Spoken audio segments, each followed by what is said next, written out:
As a geologist, when I'm walking through a flat area like this, I'm just a little bit alarmed. Here in Southern California, you know, we're a geologically active area. The status quo here is to have mountains. If we have flat land like this, there's usually a reason, and usually that reason is flooding. Basically, when a river floods, it carries sediment, and that sediment, so that's sand, silt, and clay, is spread across the landscape, and it preferentially fills the holes, leaving you a flat surface.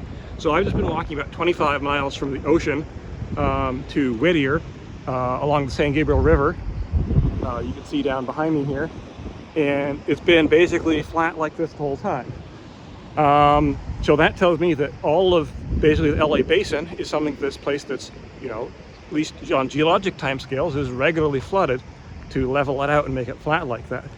So, you know, a good question would be, is Los Angeles a potential risk for future flooding of the same kind?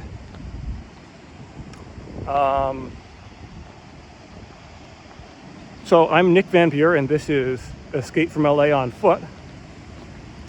And so right here we're looking at the San Gabriel River as we're coming up to the Whittier Narrows Dam.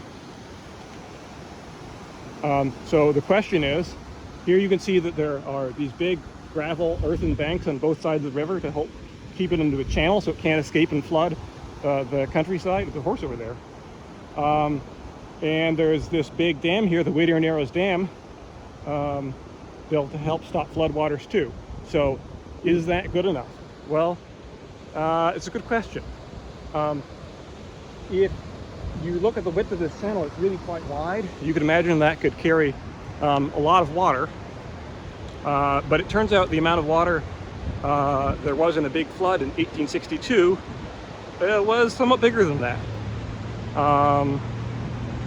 So, you know, you could say, well, okay, well, the channel can't quite hold all the water from the kind of flood you'd expect.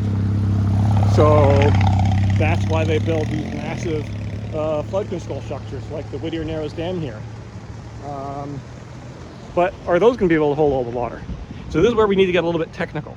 So when people talk about the size of floods or the flows of rivers, usually talk about it in cubic feet per second. So cubic feet per second is just imagine a box of water, 1 foot on each side, and one of those passes by each second. Now when we're talking about massive floods, or say the amount of water you can hold in behind a dam, people often talk about in terms of acre feet. So an acre foot is an area of land 1 acre in size, flooded 1 foot deep. Now an acre is about 43,000 square feet, so that means that an acre foot is about 43,000 cubic feet. So an acre foot per second, if we're talking about flow rates, would be the same as about 43,000 cubic feet per second. So this channel here behind me for the San Gabriel River, right in this location, I think can hold something like 70,000 cubic feet per second, which is a little less than 2 acre feet per second. And that's about the amount of water predicted to come in what they call the 100-year storm, which is a little bit of a misnomer. I'll talk more about that later, but the original idea between the terminology 100-year storm is it's the biggest size storm you could expect to see in 100 years. Or to put it a little bit more accurately, you'd expect to see, you have a 1% chance of getting a storm that big every year. Okay, so if the channel can hold the 100-year storm, okay, that's great.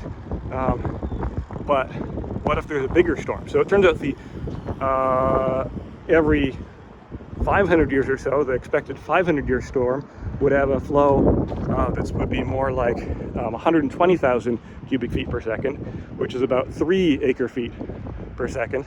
Well, that's now bigger than the channel can hold. And also, I will say, the channel right there will hold about 70,000 cubic feet per second. If you go downstream, there are a bunch of places where it actually won't hold that much. So actually, even for the 100-year storm, trying to channelize the San Gabriel River gets just a little bit sketchy. But if you think about rare storms, like the supposed 500-year storm, or we could talk about, there's this big storm in 1852,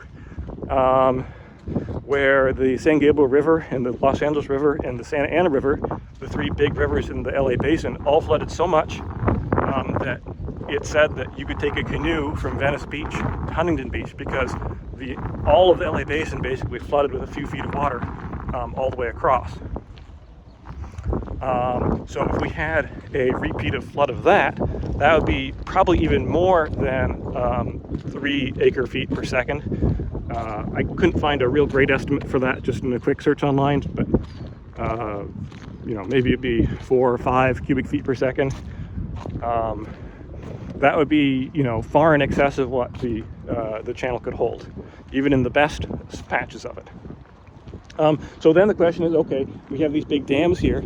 Can these hold these things? So there's 2 big dams out in the basin here.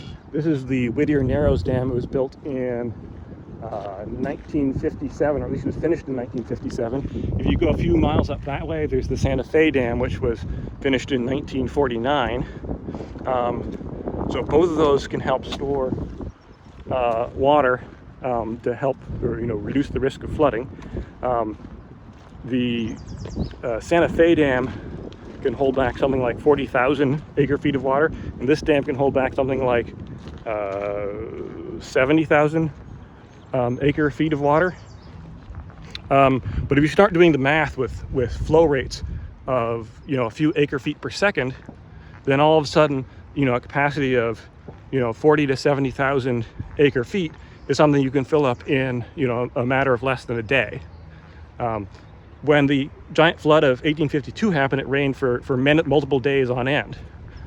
So you could imagine a scenario where, you know, the water is running too fast to let it go through the channel without flooding, so they start storing into the dam, but then it just keeps raining, and then you know, whoever is, well, the U.S. Army Corps of Engineers built these dams, so they're responsible for their operation. So there might come a time, if you have one of these big floods, where you're going to reach some tough decisions. So if the question is, you know, are these dams going to hold in the case of a massive flood? There's a scenario that the USGS came up with called the Arkstorm, which is a hypothetical flood, like the 500-year flood, basically. And so the Army Corps of Engineers looked into this, and the answer is the Santa Fe Dam up that way is, in a big scenario like that, is either unsafe or potentially unsafe. And this dam, the Whittier Narrows Dam, was rated at the lowest safety rating they have. And so it's, you know, basically it's not clear if these dams would be safe in those sort of massive flooding scenarios. You know, basically there are a few things to worry about. One is earthen dams like these aren't really meant to be filled. If you fill this dam with water, the water starts percolating through the dam, and there's some risk of the whole dam basically liquefying and washing away, or having channels of water percolate through the inside of the dam and then weaken the dam from the inside. So, you know, in a hypothetical major flood event, you know, there are different scenarios we could have. One might be just the dam is filling too fast that they're worrying about it overtopping, so they have to release water very rapidly, and then that floods the downstream communities.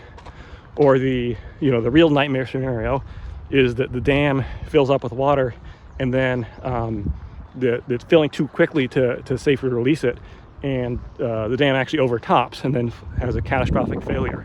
In the case of a catastrophic failure of this dam, it's been modeled that you'd have a wall of water up to 20 feet high that would basically sweep from here to the Pacific Ocean, taking out everything in its path. Over 1 million people would potentially perish if they weren't evacuated in time. So potentially dangerous stuff. So my thumbnail for this is this where the last battle of the Arkstorm will happen? And so the idea is that, you know, if we do have one of these major 1852 style floods, people are back at this dam are going to be seriously worried and trying to figure out a solution. Anyway, the idea of so to make all this matters worse is the idea of a 100-year storm or a 500-year storm is actually based off of the way, basically, the geologic record of the couple thousands of years leading up to now. Unfortunately, with climate change, those designations aren't really accurate anymore. That is to say, we can now expect a 100-year storm to happen with more than a 1% chance per year, and a 500-year storm to happen at much more than a 0.2% probability rate. That is a 1 in 500 year chance. It's now estimated that there's more like a 1% chance a year that we could have a 500-year storm. So it's basically 5 times more likely to have one of these massive storms with the climate change. And basically, as the ocean warms up, there's more evaporation off the ocean, and it's more likely to have these really intense rainfall episodes. Okay, well, like, share, subscribe. See you guys tomorrow.